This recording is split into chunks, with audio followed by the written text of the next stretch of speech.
আসসালামু আলাইকুম ওয়া রাহমাতুল্লাহি ওয়া বারাকাতুহু। আলহামদুলিল্লাহি রাব্বিল আলামিন ওয়াল আকিবাতু লিল মুত্তাকিন ওয়াস সালাতু ওয়াস সালামু আলা সাইয়্যিদিল আমবিয়াই ওয়াল মুরসালিন নবিয়িনা মুহাম্মাদিন ওয়া আলা আলিহি ওয়া আসহাবিহি আজমাইন।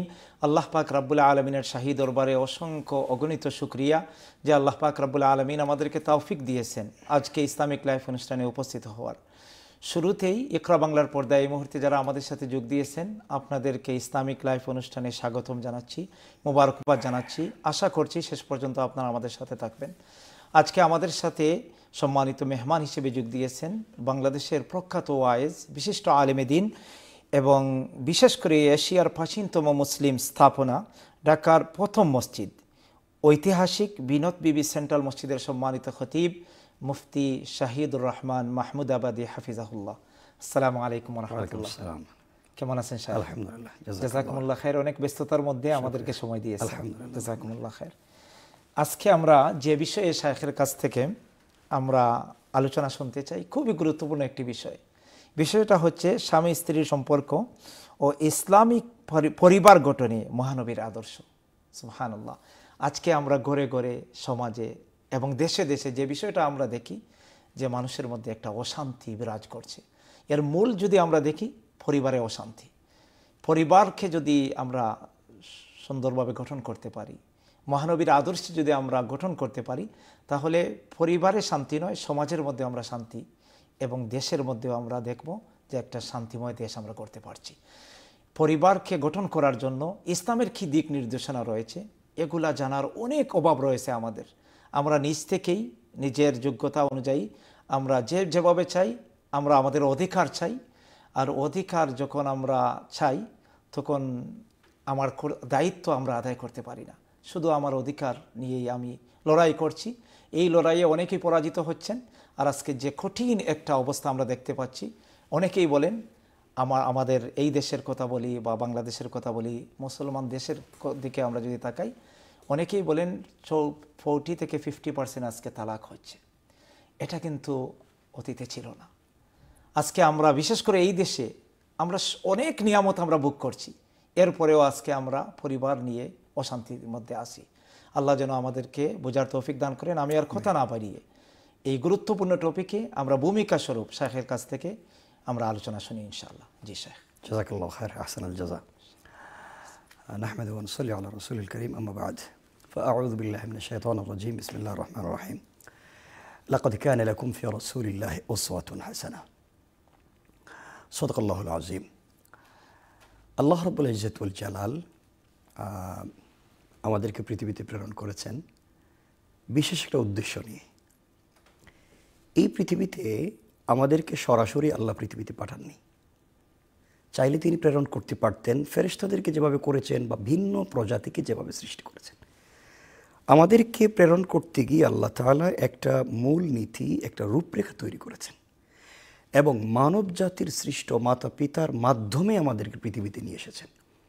এবং সব জায়গায় আল্লাহ বলেছেন আমার শুকরিয়া আদায় করার পাশাপাশি তোমরা যেন তাদের শুকরিয়া আদায় করো। আমি যে কথা নিয়ে যেতে চাই, আনিশকুরলি বলি ওয়ালিদাইয়া, আমার শুকরিয়া আদায় করলে তাদের করতে হবে।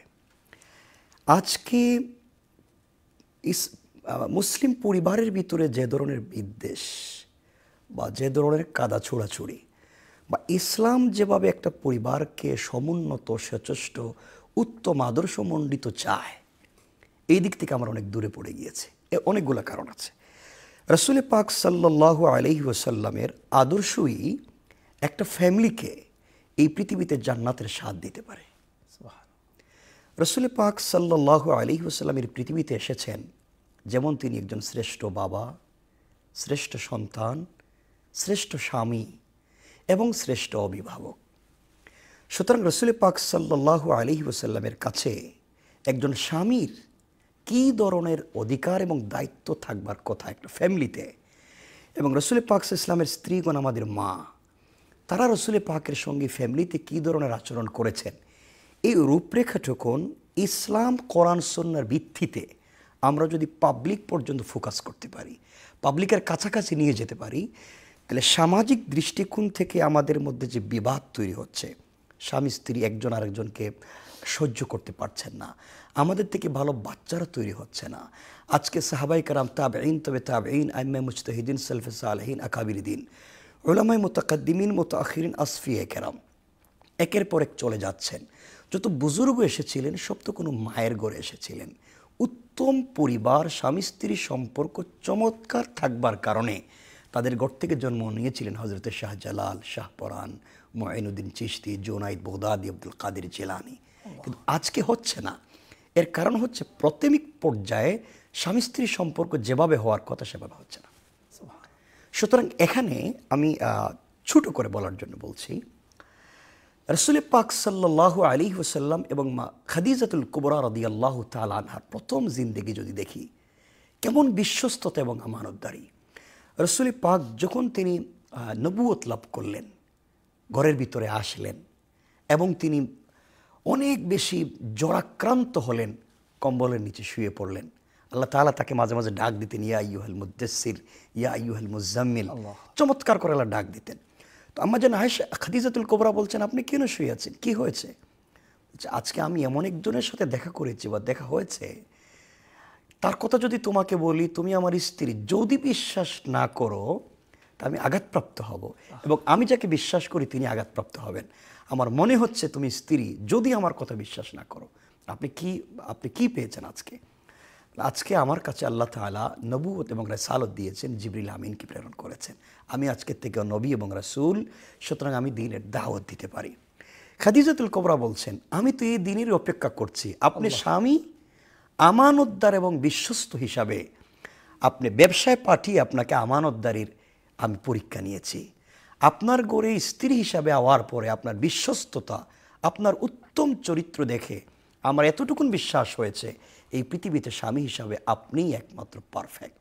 সুতরাং আপনি হাত বাড়িয়ে দেন আর আমাকে প্রথম মুসলমান বানায় দেন। বুঝাতে চাচ্ছি একজন স্বামীর প্রতি একজন স্ত্রীর কি পরিমাণ বিশ্বাস এবং ভালোবাসা ছিল। আম্মা জান আয়েশা সিদ্দিকা রাদিয়াল্লাহু তাআলা আনহার কথাও যদি বলি আমরা, শামাইলে তিরমিজিতে এসেছে, আম্মা জান আয়েশা সিদ্দিকা রাদিয়াল্লাহু তাআলা আনহা বলেছেন, ওয়াল্লাহি, আল্লাহর জাত ও সিফাতের কসম, আমি রাসূল পাকের ঘরে আসার পরে আমি কোনোদিন নিজের হাতে খাবার খাইনি। রাসূল আমাকে নিজের হাতে খাইয়ে দিয়েছেন, রাসূল আমাকে কাপড় পরিয়ে দিয়েছেন, রাসূল আমাকে গোসল করিয়ে দিয়েছেন। এই যে রাসূল, আমরা স্বামী স্ত্রীর যে সম্পর্ক, যেটা তাদের মধ্যে যে উত্তম আচরণ যেটা তৈরি হয়েছে, এই যে কোরআন এবং রাসূল তার আদর্শের মাধ্যমে তৈরি করেছেন, এটা যদি আজই পৃথিবীতে প্রতিষ্ঠা লাভ করে, পরিবারে কোনো হানাহানি থাকবে না, গীবত শিকায়ত থাকবে না, এবং যেটা সবথেকে বড়, আজকে শুধু সেপারেট হয়ে যাচ্ছে ফ্যামিলি, স্বামী স্ত্রীর কোনো সম্পর্ক নাই। ছোট্ট একটা কোরআনে কারিমে 19 নম্বর পারা 25 নম্বর সূরা ফুরকানে আল্লাহ তাআলা বলছেন 63 নম্বর আয়াত থেকে, ওয়া ইবাদুর রহমানিল্লাযীনা ইয়ামশুনা আলাল আরদি হাওনা। তুমি যদি ভালো কিছু মনে করি, পৃথিবীতে ভালো কিছু করতে চাও, এই সমাজের মানুষের জন্য অনেক বেশি কিছু করতে চাও, তাহলে 1 নম্বর কাজ হচ্ছে অহংকার করা যাবে না। 2 নম্বর যে শব্দ আল্লাহ বলেছেন, ও ইদা খাতাবাহুমুল জাহিলুনা ক্বালু সালামা, এর অর্থ হচ্ছে চলার প্রতি তুমি কখনো কাউকে গালি দিতে পারবে না, বরং কেউ তোমাকে কষ্ট দিলে, স্বামী যদি তোমাকে কষ্ট দেয়, সন্তানও যদি কষ্ট দেয়, ফ্যামিলির আদার্স কোনো মেম্বার যদি কষ্ট দেয়, ক্বালু সালামা, তাদের প্রতি শান্তির দোয়া করো, সালাম দো। এখান থেকে শামাইলে তিরমিজিতে কোট করতেছেন, আম্মা জান আয়েশা বলছেন, ওয়াল্লাহি, আমি আমার পরিবারকে সুন্দর করবার জন্য এবং রাসূল একটা পরিবারকে সমুন্নত করবার জন্য আমি রাসূলের ঘরে আসার পরে তিনি ইন্তেকাল পর্যন্ত পুরা জিন্দেগি ট্রাই করেছি আমি রাসূলকে আগে সালাম দিব, কিন্তু পুরা জিন্দেগিতে পারেনি। তিনি স্বামী হিসাবে আমাকে আগেই সালাম দিয়েছেন। আল্লাহু আকবার। কেমন ছিল রাসূলের পাকের স্বামী স্ত্রীর সম্পর্ক, এটা আমরা আজও চাই। হযরতে আলী এবং ফাতেমার জিন্দেগি যদি আমরা দেখি, তাদের স্বামী স্ত্রীর সম্পর্ক কেমন ছিল। সুতরাং একটা পরিবারকে যদি আপনি ইসলামিক পরিবার করতে চান, একটা পরিবারের দুনিয়া এবং আখিরাতের শান্তি এবং কল্যাণকামিতা যদি চান, সন্তানদেরকে উপযুক্ত দ্বীনের তালিম দেওয়ার আগে স্বামী স্ত্রীকে রাসূল পাকের কমপ্লিট লাইফ, ফ্যামিলি লাইফটাকে আমাদেরকে ফলো করতে হবে। খাদিজাতুল কুবরা আয়েশা হাফসার সাথে রাসূল পাকের সম্পর্ক কেমন ছিল, বন্ডিং কেমন ছিল, বোঝাপড়াটা কেমন ছিল, এটা যদি হয়ে যায়, তাইলে air cooler air condition try ceramic লাগবে না, একটা কুড়ে গুড়ে থেকেও জান্নাতের সুখ পাওয়া যাবে। সুবহানাল্লাহ। আল্লাহ তাআলা আমাদেরকে কবুল করুন। আল্লাহু আকবার। খুবই গুরুত্বপূর্ণ যে পয়েন্টগুলো শাইখের কাছ থেকে আমরা শুনলাম। একটা পরিবার গঠনের জন্য সবচেয়ে বেশি গুরুত্বপূর্ণ যে পয়েন্ট, আমরা মুসলমান হিসাবে আল্লাহর নবী আমাদের আদর্শ, আল্লাহর কোরআনের মধ্যেই বলেছেন, শাইখ যে আয়াতটা প্রথমে পড়েছেন যে আমাদের জন্য উত্তম আদর্শ হলেন আমাদের নবী, বিশ্বনবী সাল্লাল্লাহু আলাইহি ওয়াসাল্লাম। আর তিনি একটি হাদিসের মধ্যে বলেছেন যে যে লোক পরিবারের মধ্যে ভালো সেই সবচেয়ে উত্তম। আর আবার রসুল নিজেই এটা দাবি করেছেন যে আমি আমার পরিবারের মধ্যে সর্বোত্তম। সুবহানাল্লাহ। এই কথা থেকে আর শাইখের কথা থেকে আমরা যে জিনিসটা আমরা মানে আমাদের দায়িত্ব, প্রথম দায়িত্ব হবে যে আমরা যেন আল্লাহ রসুল সাল্লাল্লাহু আলাইহি ওয়াসাল্লামের পারিবারিক জীবন সম্পর্কে আমরা জানার চেষ্টা করি, আর এরপরে এর আলোকে যেন আমরা জীবন গঠন করতে পারি। তাহলে আমরা যখন সুন্দরভাবে আমাদের জীবনকে গঠন করব, এর প্রভাব অবশ্যই আমাদের সন্তানদের মধ্যে পড়বে। একটা ছোট্ট কথা বলি, আজকে যদি আমরা নমাজ না পড়ি, আমার রসুল তো জীবনে নমাজ বাদ দেননি, তাহলে আমার সন্তান কিভাবে নমাজ পড়বে? আজকে যদি আমরা মর্নিং এবং ইভিনিং আজকার যদি আমি নিজেই এটার গুরুত্ব না থাকে, তাহলে আমার ঘরে কীভাবে দোয়া দুরূদ হবে? আজকে যদি আমরা একসাথে কিছু সময় আমরা ব্যয় করতে না পারি, আমি শুধু হেডলাইনগুলো বলছি, শাইখের কাছ থেকে এগুলো আমরা বিস্তারিত শুনবো। আজকে আমরা অনেক সময় দেখি পরিবারের মধ্যে যে আজকে অশান্তি, বা আমরা যে সুন্দর পরিবার গঠন করতে পারছি না, আবার নিজেই আবার জীবনের শেষে আফসোস করছি যে আমার সন্তান আমার কথা শুনে না, আমার পরিবারে আমার শান্তি নেই।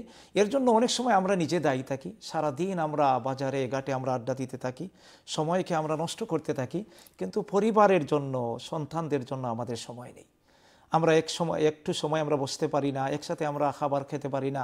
আমরা ভালো বাবা হিসাবে, মা হিসাবে আমরা বাচ্চাদেরকে ভালো কোনো কথা আমরা তাদের সাথে শেয়ার করতে পারি না। আজকে তো আরেকটা বড় বেমার, বড় অসুস্থতা, বড় রোগে আমরা আক্রান্ত, স্মার্টফোন, সোশ্যাল মিডিয়ায় আমরা ঘন্টার ঘন্টা আমরা ব্যয় করছি। আমরা নিজে মনে করছি যে আমি তো মানে ভালোই আছি, সময়টা কিন্তু আমি নষ্ট করছি। অনেক সময় আমরা এই সময় নষ্ট করছি, কিন্তু নিজের পরিবারকে, নিজের সন্তানদেরকে আমি একসাথে বসে তাদেরকে আমি সময় দিতে পারছি না। আল্লাহ যেন আমাদেরকে বোঝার তৌফিক দান করেন। আমরা শাইখের কাছে আমার যে প্রশ্নটা হবে, ভূমিকার মধ্যে শাইখ যে গুরুত্বপূর্ণ পয়েন্ট বলেছেন, এর আলোকেই শাইখ ঘণ্টাখানিক আলোচনা করতে পারবেন, কিন্তু আমাদের সময়টা হলো নির্ধারিত, 1 ঘন্টার ভিতরে আমাদের প্রোগ্রাম শেষ করতে হবে। একটা পরিবার গঠনে, বিশেষ করে আমরা যে দেশে এখন আছি, এই দেশে অনেক সীমাবদ্ধতা আছে। অনেক বাংলাদেশ এবং এই দেশে যদি আমরা দেখি, বিশেষ করে আমরা গ্রামে যারা আমরা ছিলাম, আমরা জানি আমাদের মায়েরা কাজ করতে, মানে এটা গ্রামের 90% বলেন মহিলারা কাজ করেন না, এটা বাস্তবতা। এখন জানি না চেঞ্জ হয়েছে কিনা, কিন্তু এই দেশে অনেক সময় বাধ্য হয়ে বাবাও কাজে যান, মাও কাজে যান, এটা একটা বিষয় হয়। অনেক সময় মা বাবা চাইলেও পুরো সময়টা সন্তানকে দিতে পারছেন না, এটা একটা বিষয়। এখন এই দেশে কিভাবে আমরা সুন্দরভাবে আমরা পরিবারকে গঠন করতে পারি, যদি শাইখ এর আলোকে কিছু। জাযাকাল্লাহু খায়র, আহসানাল জাযা।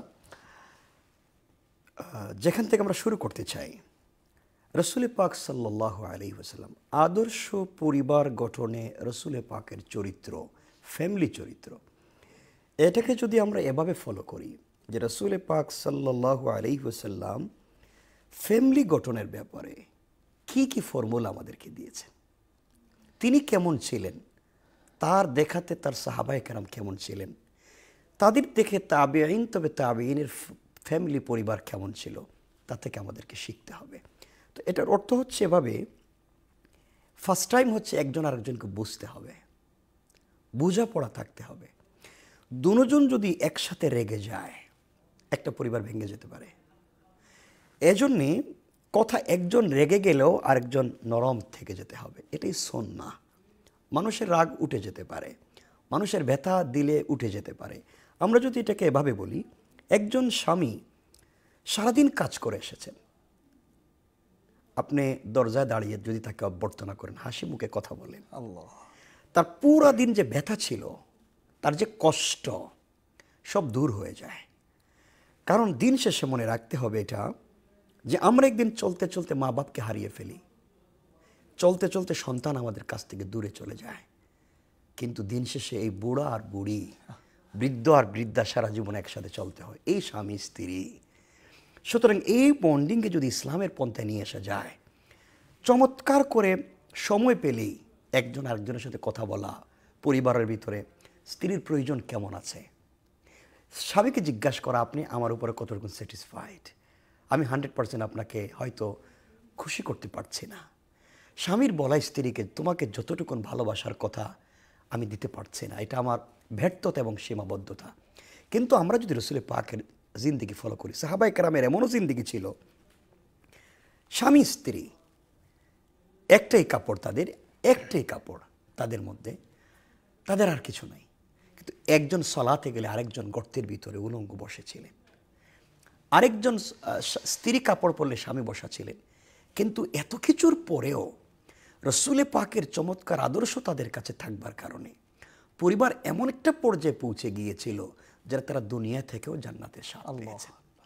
সুতরাং এই মাল্টিকালচারের এই দেশে আপনি যেটা আমাকে বলছেন, স্বামীও কাজে চলে যান, স্ত্রীও কাজে চলে যান, আমরা আমাদের বাচ্চাদেরকে শুরু থেকে যদি দিন শেখাতে পারি, শুরু থেকে যদি দিন শেখাতে পারি, তাদের কাছে স্মার্টফোন, আইপ্যাড, কম্পিউটার, ল্যাপটপ ওগুলা না উঠিয়ে দিয়ে তাদেরকে যদি দিন শেখাতে পারি, আমরা যদি ছোটদের কাছে নবীজির গল্প, ছোটদের নবীজি, ছোটদের সাহাবী মুআজ ইবনে মুআবিজ তালহা, তাদের জিন্দেগি যদি তাদের কাছে দিতে পারি, তারা অনেক ইমপ্রেস হবে, তারা এটাকে লালন করবে। বাড়ির ঘরে আসার পরে যদি সন্তানকে আমরা সময় দিতে পারি। কিন্তু আজকে যেটা হচ্ছে এই 2024 এসে আমরা যেটা দেখতে পাচ্ছি, মা এক জায়গায় মোবাইল নিয়ে বসে আছেন, বাবা আরেক জায়গায় মোবাইল ফোন নিয়ে বসে আছেন, সোশ্যাল মিডিয়ায়, সন্তান আরেক জায়গায়, মেয়ে এক জায়গায়, ছেলে আরেক জায়গায়। এর মাধ্যমে সন্তান মা বাপ থেকে মাহরুম হচ্ছে, অধিকার বঞ্চিত হচ্ছে, সে এভাবেই বেড়ে উঠছে। এই জন্য বড় হওয়ার পরে সন্তান মা বাপের প্রতি কোনো ভালোবাসা, মোহাব্বত, আন্তরিকতা প্রদর্শন করতে পারে না, কারণ সে এটাই দেখে উঠতেছে ফ্যামিলিতে। সুতরাং ঘরে আসার পরে অবশ্যই বাচ্চাদেরকে বন্ধু বানাতে হবে, যে আমার চলার পথে আমার বন্ধু হচ্ছে আমার বাচ্চারা। তাদেরকে সময় দিতে হবে, তাদের ভালো মন্দ জানতে হবে, স্ত্রীর সাথে সময় কাটাতে হবে, পরিবার সবাইকে নিয়ে আনন্দ করতে হবে, মাঝে মাঝে ঘুরতে নিয়ে যেতে হবে।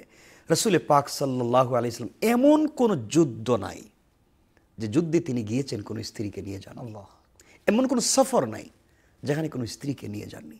সুতরাং রসুল বুঝাতে চাইলেন, পরিবারকে যদি চমৎকার করতে হয়, পরবর্তী জেনারেশনকে যদি আরও চমৎকার করতে হয়, বোঝাপড়ার কোনো বিকল্প নাই, একজন আর একজনকে ভালোবাসার বিকল্প নাই।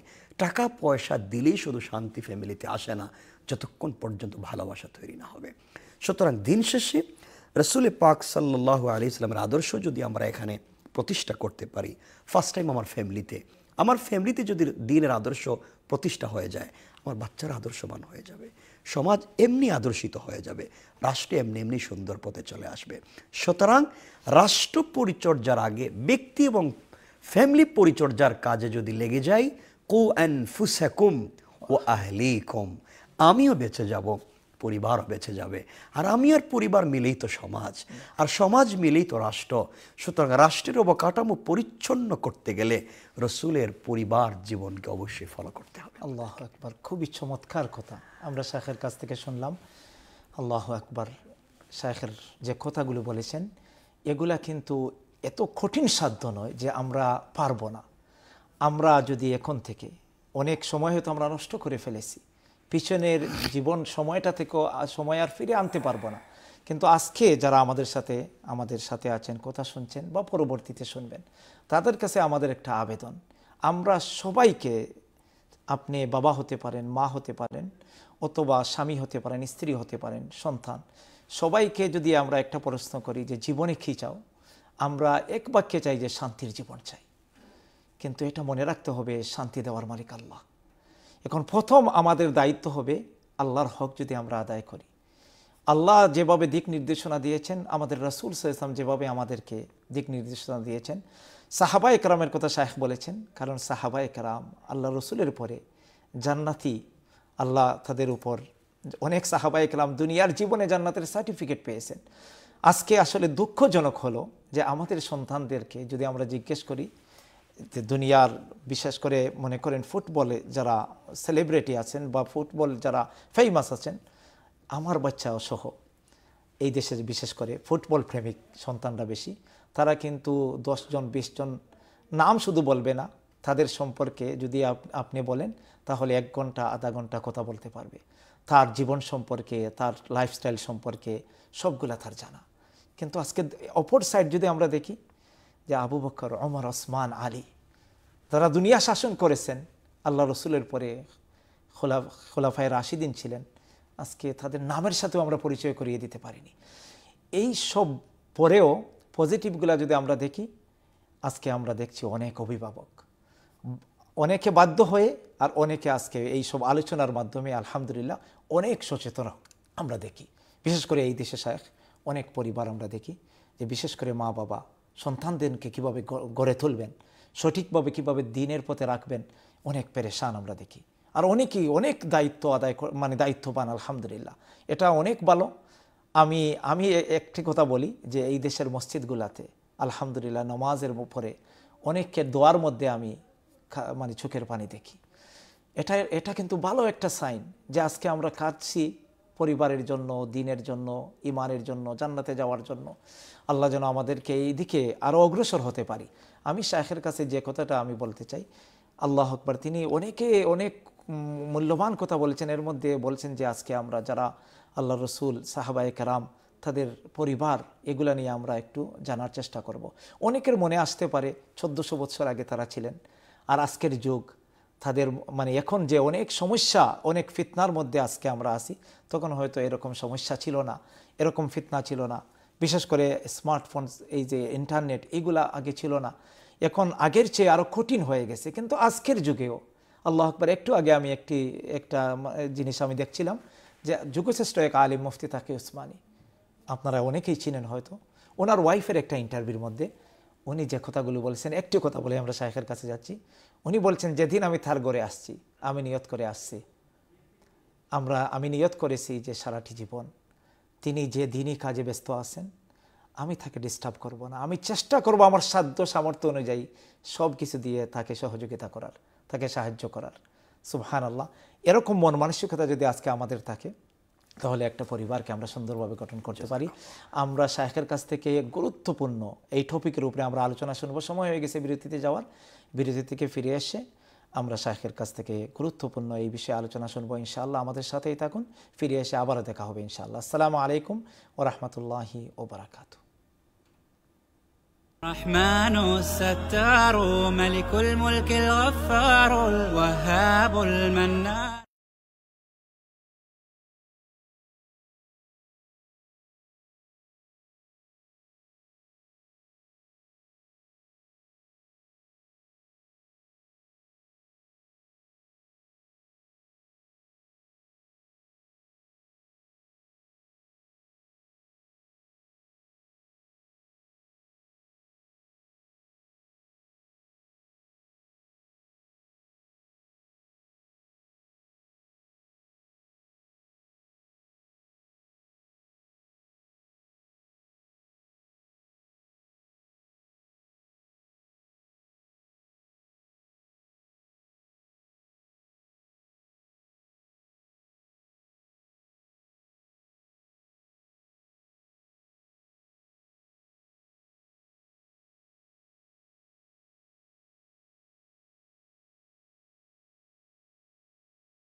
আসসালামু আলাইকুম ওরহমতুল্লাহি ওবরাকাতুহ। বিরতির পর আবারও ইসলামিক লাইফ অনুষ্ঠানে আপনাদেরকে স্বাগতম জানাচ্ছি। আমাদের সাথে আছেন বিশিষ্ট আলেমে দ্বীন, বাংলাদেশের প্রখ্যাত স্বনামধন্য আলেমে দ্বীন, বিশেষ করে এশিয়ার প্রাচীনতম মুসলিম স্থাপনা ঢাকার প্রথম মসজিদ ঐতিহাসিক বিনোদ বিবি সেন্ট্রাল মসজিদের সম্মানিত খতিব শায়েখ মুফতি শাহিদুর রহমান মাহমুদাবাদী হাফিজাহুল্লাহ। আমরা আজকে যে টপিকে শায়েখের কাছ থেকে আমরা আলোচনা শুনছি, পরিবার কিভাবে আমরা মহানবীর আদর্শে কীভাবে আমরা পরিবার গঠন করতে পারি।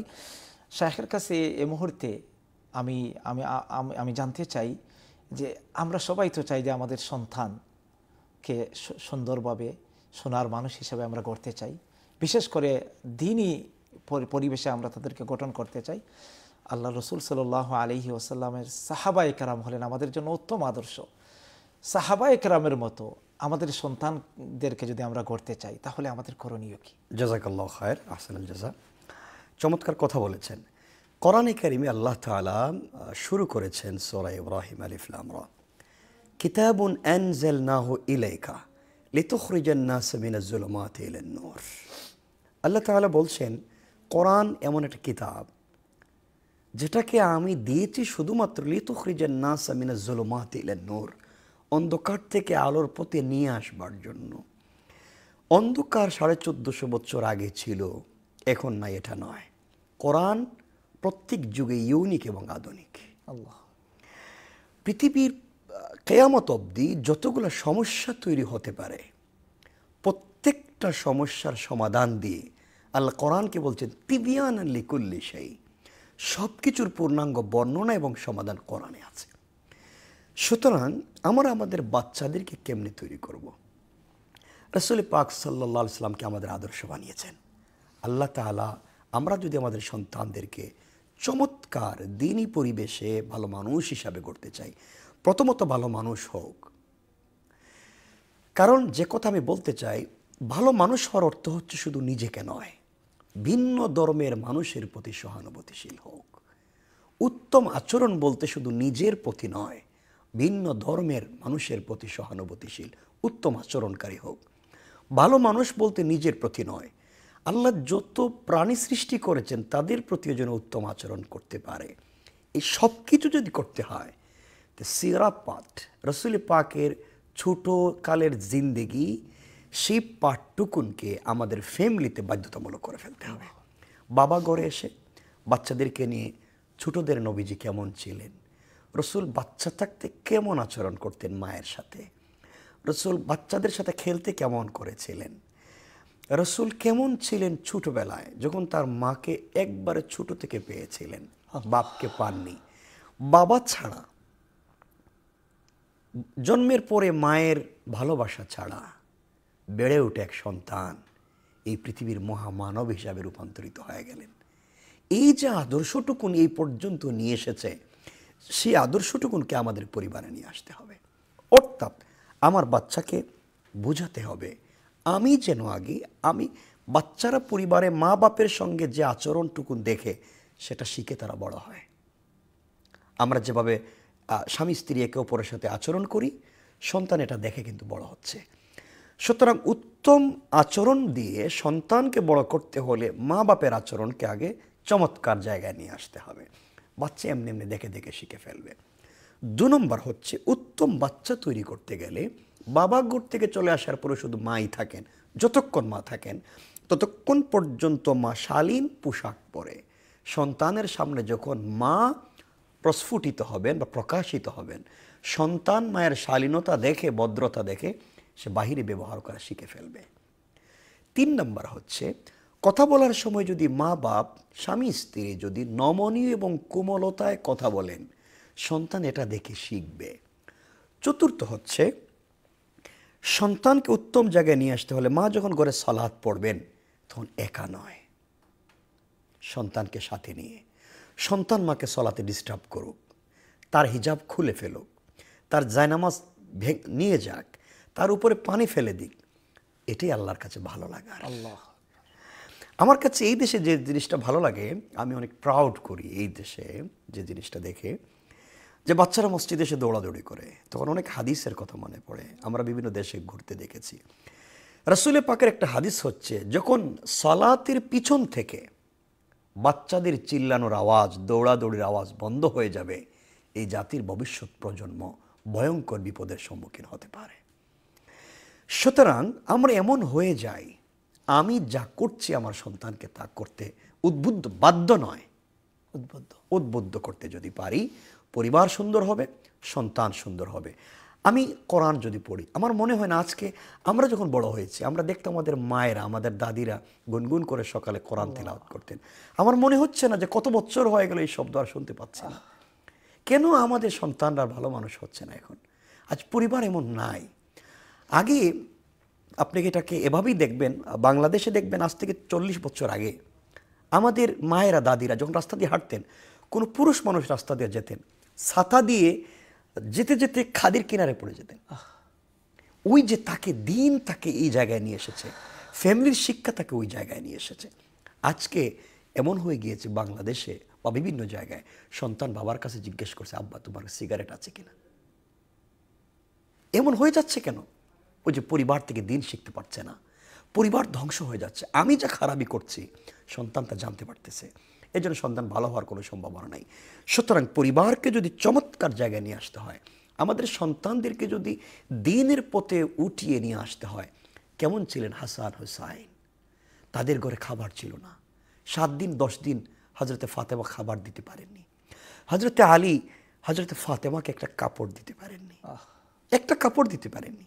তাদের মধ্যে কেমন বোঝাপড়া ছিল। পৃথিবীতে একটা ফ্যামিলির কোনো লোক ছিল না, কিছু নেই, কাজের লোক ছিল না। এমন কি যে কথা আপনি স্মরণ করিয়ে দিলেন, হজরতে ফাতেমা রাদিয়াল্লাহু তাআলা আনহার কোমরে দাগ পড়ে গিয়েছিল, দাগ পড়ে গিয়েছে, পানি আনতে হাতে দাগ পড়ে গিয়েছিল রুটি বানাতে বানাতে। এই জীবন ছিল তাদের। এরপরও ভালোবাসা ছিল কেন? যে দিন শেষে তো আল্লাহর জন্য আমরা এগুলা করছি। এই স্যাক্রিফাইসটুকুন হচ্ছে, সন্তান এগুলা দিকে দেখে শিখেছে, স্যাক্রিফাইস করা শিখেছে, দিনের প্রতি ভালোবাসা শিখেছে। একটা ফ্যামিলি, হজরতে ফাতেমা মা হচ্ছেন যাকে স্বয়ং আল্লাহ সালাম পাঠিয়েছেন, খাদিজাতুল কুবরা। বাবা হচ্ছেন আকায়ে নামদার, তাজদারে মদিনা, সরকারে দু আলম, রাসূল পাক সাল্লাল্লাহু আলাইহি ওয়াসাল্লাম। তার স্বামী হচ্ছেন আসাদুল্লাহ আল গালিব, হযরত আলী। তার সন্তান হচ্ছে সৈয়দা শাবাবি আহলিল জান্নাহ, হাসান আর হুসাইন। আর তিনি হচ্ছেন সৈয়দাতুন নিসাই আহলিল জান্নাহ। সুবহানাল্লাহ। এই যে পরিবারটুকু এভাবে তৈরি হয়েছে শুধুমাত্র বাপ অর্থাৎ রাসূল পাকের আদর্শকে ফলো করবার কারণে। আমরাও যদি এটা পারি, আমি আমার অডিয়েন্সকে যারা শুনতে পাচ্ছেন, আমি সবার কাছে এই মেসেজটুকু দিতে চাই যে আমরা যদি আমাদের সন্তানদেরকে এই পৃথিবীতে হাসান আর হুসাইনের মতো আদর্শবান করতে চাই, শুধু নামে নয়, মাজ আর মুআব্বিজের মতো যদি বানাতে চাই, তাহলে আমার এই মেসেজটুকু থাকবে, তারা যে আদর্শে বড় হয়েছেন, তারা যেভাবে এই জাতির কাছে দ্বীনকে পৌঁছে দেওয়ার জন্য সন্তানদেরকে উপযুক্ত রাহবার হিসাবে তৈরি করেছেন, আমরাও পারবো যদি আমরা চেষ্টা করি ইনশাআল্লাহ। আল্লাহু আকবার, আল্লাহু আকবার। শায়েখ যে কথাগুলো বলেছেন, যে প্রশ্নের আলোকে, যে আমরা চাই সন্তানদেরকে যোগ্য এবং সাহাবায়ে কেরামের আলোকে আমরা যারা চাই যে তাদেরকে গঠন করব, সুন্দর একটা উদাহরণ দিয়েছেন। সুবহানাল্লাহ। মা ফাতেমা কিভাবে হাসান হোসেনকে গঠন করেছেন, এক কথায় বলেছেন যে আল্লাহ রসুল সাল্লাল্লাহু আলাইহি ইসলামের যে জীবন তাদের চোখের সামনে ছিল, এর আলোকে তারা তাদের সন্তানদেরকে গঠন করেছেন। জীবনে অনেক আমরা যদি একটু চিন্তা করি এইভাবে, মা ফাতেমা তিনি জান্নাতের মহিলাদের সর্দার, এবং তার সন্তান 2 জন সম্পর্কে আল্লাহ রসুল বলেছেন তারা হবে জান্নাতি যুবকদের সর্দার। তিনি হযরত আলীর স্ত্রী, আবার আল্লাহ রসুলের মেয়ে। মা খাদিজা সম্পর্কে সবাই আমরা জানি, তার কোরবানির কোনো শেষ নেই, আর আল্লাহ তাকে সালাম পাঠিয়েছেন। সুবহানাল্লাহ। এই মা ফাতেমার জীবনটাকে যদি আজকে আমরা জানতে পারি, তার কোরবানি যদি আমাদের সামনে থাকে, তো আজকে আমাদের মা বোন যারা আছেন, আজকে আমরা যারা দায়িত্ববান, বিশেষ করে একজন মার অনেক অবদান থাকে একটা পরিবার বা একটা সন্তানদেরকে গঠন করতে। আজকে যদি আমাদের মা যারা আছেন, আমাদের ঘরে যারা যারা স্ত্রী আছেন, তারা যদি আমরা একটু চিন্তা করি যে আজকে আমার কারণে কি আজকে আমার ফ্যামিলির মধ্যে অশান্তি হচ্ছে, আমার কোনো আচরণে, আমার কোনো ব্যবহারে, আমার কোনো কমির কারণে আজকে কি ফ্যামিলির মধ্যে আমরা কোনো সমস্যায় জর্জরিত, একটু যদি আমরা চিন্তা করি তাহলে জবাবটা হয়তো পেয়ে যেতে পারি। আজকে আমরা বিশেষ করে, আমি এই কথা বারবার বলি, আজকে দুনিয়ার সবচেয়ে ভালো একটা সিটিতে আমরা আছি, বিশেষ করে ইউরোপিয়ান কান্ট্রিতে আমরা যারা আছি, দুনিয়ার হাজারো নিয়ামত আমরা ভোগ করছি, কিন্তু ছোট্ট ছোট্ট বিষয় নিয়ে আজকে আমরা এটাকে এত বড় করে দেখি, আর পরে পরিবার খান খান হয়ে যাচ্ছে। আমরা আজকে যদি একটু চিন্তা করি, দুনিয়ার বিভিন্ন দেশের দিকে তাকাই, তাহলে কত মানুষ কত সমস্যায় জর্জরিত, জানের নিরাপত্তা নেই, খাবার নেই, অনেক সমস্যায় জর্জরিত। আজকে আমরা সব কিছু পাওয়ার পরেও আমরা আজকে ফ্যামিলির মধ্যে আমরা অশান্তি। এটার মূল কারণ আমি যদি হয়ে থাকি, আমি নিজেকে আজকে আমরা নিয়ত করি যে আমি কিভাবে আমার জীবনকে বদলাতে পারি দিনের পথে, ইসলামের পথে, ইমানের পথে, সাহাবা একরামের পথে। শাহেখের কাছে আমার এখন যে বিষয়টা আমার জানার ইচ্ছা, যে একজন আমরা মা বাবার কথা আমরা অনেক কথাই আমরা শুরু থেকে শাহেখের কাছ থেকে আমরা শুনছি। সন্তান হিসাবে আমরা আমাদের কি দায়িত্ব? একটা পরিবারের মধ্যে সন্তান আজকে কেউ হয়তো 20, 25, 30, আমরা 40, অনেকের তো এরকম আমাদের বিশেষ করে পরিবার এরকম আমরা আছি যে সারাটি জীবন কিন্তু মা বাবার সাথে আমরা একসাথে থাকি, আর অনেক চাইলেও পারছি না এই দেশের পরিবেশে, বাধ্য হয়ে আমরা অন্য ঘরে চলে যাচ্ছি। কিন্তু সম্পর্কটা একজন সন্তানের মা বাবার প্রতি আচরণটা কেমন হবে, পরিবার গঠনে কিন্তু সন্তানদেরও অনেক ভূমিকা। জাযাকাল্লাহ খায়র, চমৎকার কথা বলেছেন। আমি এই প্রশ্ন যাওয়ার আগে আমি 1-2 মিনিটে একটু ছোট একটা কথা নিয়ে আসতে চাই, পরিবারকে সুন্দর করার জন্য। হঠাৎ আমি একটা কথাকে ছোট করার জন্য, খাদিজাতুল কুবরা রাদিয়াল্লাহু তাআলা আনহা রাসূলের সাথে এত বয়সের ডিফারেন্স, প্রায় 75 বছর, 40 বছর জীবন কেমনে কাটালেন? খাদিজাতুল কুবরা বলছেন যে আমার জিন্দেগিতে এমন কোনো রাত্র দিন যায়নি আমি আগে খেয়ে ফেলেছি, রাসূল এখনো খাননি। আল্লাহু আকবার। আমি পুরো সময় তার জন্য, এমনকি পানিও যদি পান করতে হয়, আমি চিন্তা করতাম আমার স্বামী কি তিনি পানি পান করতে পেরেছেন? তিনি তো দ্বীনের দাওয়াতে আছেন, আমি কি হক নষ্ট করে ফেলতেছি তার? রাসূল পাক শামাইলে তিরমিজিতে বলছেন যে আমি যখনই গভীর রাত্রে এসে দরজা একবার খাদিজা বলে নক করেছি, কিন্তু কেন জানি ঘরের দুটো পাট খুলে গেল। আমি জিজ্ঞেস করলাম তুমি কি ঘুমাওনি ইয়া রাসূলুল্লাহ? আপনাকে বাইরে রেখে আমি স্ত্রী হিসাবে কেমনি ঘুমিয়ে যাই? কি ছিল স্বামী স্ত্রীর সম্পর্ক? এই কথাকে এজন্য নিয়ে এসেছি, খাদিজাতুল কুবরার ইন্তেকালের সময় রাসূল পাককে কয়েকটা ওসিয়ত করেছেন। এই মায়েরা যদি এই ওসিয়তগুলোকে ফলো করে, ওয়াল্লাহে আল্লাহর জাত ও পাকের সিফাতের শপথ করে বলছি, একটা পরিবার জান্নাতের টুকরা হয়ে যাবে। এই কথাটাকে নিয়ে আসার জন্য বলছি। রাসূল পাক এসে দেখলেন খাদিজাতুল কুবরা শুয়ে আছেন ইন্তেকালের আগ মুহূর্তে, বাহির থেকে আসছেন। কি হয়েছে তোমার? মনে হচ্ছে আমি বাঁচবো না, আমি ইন্তেকাল করব। রাসূল পাক বলছেন কি বলছো তুমি? তুমি না থাকলে তোমার সমস্ত পয়সা দিয়ে আমি দ্বীনের দাওয়াত দিয়েছি, তোমার ঘর বাড়ি বিক্রি করে সব দিয়েছো দ্বীনের জন্য, আমার জন্য মন প্রাণ উজাড় করেছো, তুমি না থাকলে আমার আছে কি? খাদিজাতুল কুবরা যখন বলছেন হয়তো বাঁচবো না, দর্দে সিনা, বুকের ব্যথা বেড়ে যাচ্ছে, হয়তো বাঁচবো না, শেষ কথা চলে যাওয়ার জন্য বলছি, খাদিজাতুল কুবরা রাসূল পাককে ডাকলেন কাছে আসবার জন্য। রাসূল কাছে গেলেন, খাদিজাতুল কুবরা হাতে হাত রেখে কপালে চুম্বন দিয়ে বলছেন আপনি রাসূল নয়, আপনি স্বামী হিসাবে আপনার কাছে বলছি, আমি স্ত্রী হিসাবে আপনার হক আদায় করতে পারিনি, আমি হয়তো যেভাবে আপনার সাথে আচরণ করার কথা করতে পারিনি, আজ হয়তো আমি ইন্তেকাল করছি, আপনি স্বামী হিসাবে আমাকে ক্ষমা করে দেবেন। রাসূল পাক বলছেন খাদিজা তুমি কি বলতে চাও? আমি তোমার স্বামী, কিন্তু স্বামী হিসাবে যে হকটুকুন ভালোবাসাটুকুন তোমাকে দেওয়ার কথা আমি একটু দিতে পারিনি, তুমি আমাকে কিয়ামতের দিনে আল্লাহর আদালতে আটকায়া দিও না। কেমন ছিল তাদের বোঝাপড়া! এক পর্যায়ে খাদিজাতুল কুবরা বলছেন ইয়া রাসূলুল্লাহ আপনাকে কয়েকটা ওসিয়ত। কি ওসিয়ত? তুমি আমার কলিজা চাইলেও দিতে পারবো। 1 নম্বর, আমার ইন্তেকালের পরে আমার এই জীবনে আপনার ঘরে আসার পরে কোনোদিন আপনার হাত দিয়ে আপনাকে গোসল করতে দিইনি, আমি আপনাকে গোসল করিয়ে দিয়েছি। আমার ইন্তেকালের পরে আমার জীবনের শেষ গোসলটা আপনি দিবেন, আপনি স্বামী হিসাবে গোসলটা করিয়ে দেবেন। রাসূল পাক বলছেন কেন? আল্লাহ যদি আমাকে জিজ্ঞাসা করেন বিপদগ্রস্ত হয়ে যায়, বলবো ইয়া আল্লাহ আমার শেষ গোসল তো তোমার প্রিয় হাবিব দিয়েছেন, তুমি কেমনি এই বডিতে আমাকে আঘাত করবে? কেমন বোঝাপড়া ছিল স্বামী স্ত্রীর। 2 নম্বরে বলেছেন আমি যদি ইন্তেকাল করি আমার জন্য দামি কোনো কাপড় দিয়ে কাফন দিবেন না, গিলাফ নিয়ে আসবেন না, রাসূল বলছেন কেন? আমি আপনার একটা পুরানা কাপড় এখানে রেখে দিয়েছি, ওই আপনার পরনের পাঞ্জাবি আর জুব্বা দিয়ে আমাকে কাফন দিয়ে দিবেন। স্বামী, যদি ফেরেশতারা আমার উপরে বিপদ রাগ করে আমাকে আঘাত করতে চায়, আমি বলবো আকায়ে নামদারের জুব্বা আমার গায়ে। আল্লাহ, কি ভালোবাসা ছিল। রাসূল বলছেন মেনে নিলাম। ইয়া রাসূলুল্লাহ, আমার ইন্তেকালের পরে আপনি দামি কোনো পারফিউম আমার বডিতে লাগায়েন না। কেন লাগাবো না? আমি তো সব থেকে দামি লাগাবো। ইয়া রাসূলুল্লাহ, না, আপনি ঘরে কাজ করতে করতে, আমি যখন রান্না করতাম আপনি আমাকে সহযোগিতা করতেন, তখন আপনার বডি থেকে যে ঘাম জড়তো ওইটাকে আমি একটা বোতল এবং শিশিতে রেখে দিয়েছি। এটাই আমার জন্য মিশকাম্বার, আল্লাহ, আপনি আমার বডিতে লাগাই দিবেন। কেমন স্বামী স্ত্রীর বোঝাপড়া! তিনি বলেন তাও মেনে নিলাম। আমার আর একটা ওসিয়ত, আমার ইন্তেকালের পরে পৃথিবীর বড় কাউকে দিয়ে আপনি জানাজার ইমামতি করাইয়েন না, আপনিই করবেন। কেন আমি করব? যখন আপনি আমার লাশের সামনে দাঁড়াবেন আর আমার স্মৃতি আপনার মনে পড়বে, ওই সময় যদি স্বামী হিসাবে স্ত্রীর জন্য দুফোঁটা চোখের পানি আপনার গাল বেয়ে পড়ে যায়, আমি আল্লাহর আদালতে বেঁচে যাব। আল্লাহ, কেমন ছিলেন স্বামী স্ত্রী! শেষ কথা রাসূলকে বললেন, স্বামী, আমাকে কবরে আপনি রেখে আসবেন না। আপনারা বলছেন প্রশ্নের কোনো উত্তর দেওয়া যাবে না। আপনারা বলছেন, আপনি আপনার মেয়েকে বলছেন, ইয়া ফাতেমা আনকিজি নাফসাকা মিনান নার, নিজেকে জাহান্নাম থেকে বাঁচাও। আমি কেমনে বাঁচবো? কবরের প্রশ্নের উত্তর তো আমি দিতে পারবো না। হাত ধরে বলেন, ওয়াদা, আপনি কবরে আমাকে একা রেখে আসবেন না। বিছানায় না আপনার সাথে আমি শুয়ে থাকতাম, আপনি কেমনি খালি বিছানায় থাকবেন আমাকে কবরে রেখে?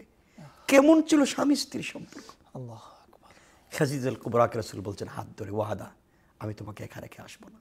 সংক্ষেপ করার জন্য বলছি, যখন ইন্তেকাল করলেন, কবরে রেখে দিলেন, সবাই চলে আসতেছে, রাসূল তো কবরের উপর থেকে আসেন না।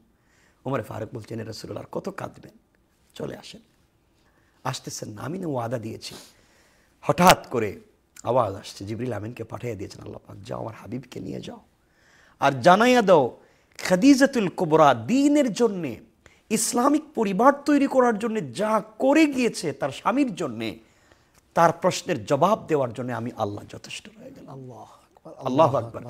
বুঝতে চাচ্ছি স্বামী স্ত্রী কেমন চমৎকার সম্পর্কের কারণে আজকে তারা এই পর্যায়ে গিয়েছেন। সুতরাং এই সম্পর্ক যদি তৈরি হয়ে যায়, তাহলে যেমন স্বামী স্ত্রী সম্পর্ক হয়ে যায়, মা বাপের সম্পর্ক হয়ে যায়। যে কথা আপনি বলতে চাইলেন, মা বাপের কথায় নিয়ে আসি। মা বাপের যে কথাটা আপনি বললেন, আল্লাহ তাআলা কোরআনে কারিমে বিভিন্ন জায়গায় বলছেন, ওয়াকাদা রাব্বুকা আল্লা তা'বুদু ইল্লা ইয়্যাহু ওয়া বিল ওয়ালিদাইনি ইহসানা। কাযা শব্দের অর্থ মীমাংসিত করা, একবারে মীমাংসা করা। আল্লাহ বলছেন, মীমাংসা করে দিয়েছি। আমার ইহসান করতে গেল, আমার ফরজ বিধান আমাকে এক আল্লাহ বলে স্বীকার করার পরে যদি পৃথিবীতে আমার পরে কারো ইহসান করতে হয়, ওয়া বিল ওয়ালিদাইনি ইহসানা। এখানে আল্লাহ বলেননি যে তোমার মা বাপ মুসলিম অথবা আদার্স। আল্লাহ বোঝাতে চাচ্ছেন তোমার মা বাপ যে কোনো ধর্মেরই হোক, অবিল ওয়ালিদাইনি ইহসানা, তাদের প্রতি সদাচরণ করো। হাদিসে রাসূল বলছেন, মা হাক্কুল ওয়ালিদাইনি আলা ওয়ালাদিহিমা ক্বালা হুমা জান্নাতুকা ওয়া নারুক। সন্তানের জন্য মা বাপ হয়তো জান্নাত আর না হয় জাহান্নাম। রাসূল আবার বলছেন, আল জান্নাতু তাহতা আকদামিল উম্মাহাত। আরেকটা ছোট্ট একটা হাদিস, আখরাজান নাসাই মিন তরিক যুহরি আন উরওয়াতা আয়েশা রাদিয়াল্লাহু তাআলা আনহা قالت قال رسول الله صلى الله عليه وسلم دخلت الجنة فسمعت قراءة فقلت من هذا فقيل حارثة بن النعمان فقال رسول الله صلى الله عليه وسلم كذلكم البر وكان برا بأمه। রাসূল পাক যখন মেরাজে গেলেন, জান্নাতে গিয়ে শুনেন কে চমৎকার কোরআন তিলাওয়াত করতেছে জান্নাতুল ফিরদাউসে। জিবরিল আমিনকে বলতেন, জিবরাইল, আমার আগে কেউ জান্নাতে এসেছিল? ইয়া রাসূলুল্লাহ, না, আপনি তো প্রথম এসেছেন। তাহলে তেলাওয়াত করে কে? জিবরিল আমিন বলছেন, রাসূলুল্লাহ, যে তেলাওয়াত করে সে আপনার সাহাবী হারিস ইবনে নুমান। আল্লাহ, ও তো ছোট্ট, গরিব, ও তো দেশে, ও তো পৃথিবীতে বেঁচে আছে, ওর তেলাওয়াত জান্নাতে আসলো কেমনে? ইয়া রাসূলুল্লাহ, মা বাপকে সন্তুষ্ট করেছে। আর মা সন্তুষ্ট হয়ে হাত উঠে দোয়া করেছেন, আল্লাহ তার দোয়াকে এইভাবে কবুল করেছেন, তার জবানের তেলাওয়াতকে জান্নাতে রেকর্ড করে রেখেছেন। একেবারে লাস্ট মিনিটে কিন্তু আপনি যে কথাটা এন্ড করছেন, সুবহানাল্লাহ, মা বাবার দোয়া, এই দোয়ার কারণে এই যে হারিসের কথা আপনি বললেন যে জান্নাতে তার তেলাওয়াতটা জারি হয়ে গেছে। মা বাবা হিসাবে আমাদের দোয়া যে কত গুরুত্বপূর্ণ, এই বিষয়ে যদি শেষ কথাটা আপনি বলে দেন। জাযাকাল্লাহ খায়ের। সন্তান যে কাজই করুক, আল্লাহর রাসূলের কথা হচ্ছে, হাত থেকে তীর থেকে ধনুক থেকে তীর ছুটে গেলে যেভাবে ফেরত নিয়ে আসা যায় না, বন্দুক থেকে গুলি ছুটে গেলে আবার ব্যাক করা যায় না, মা বাপের মুখ থেকে দোয়া এবং বদদোয়া বের হয়ে গেলে ফিরে আসে না। সুতরাং মা বাপ খুব চিন্তা করতে হবে সন্তানকে কিছু বলবার আগে।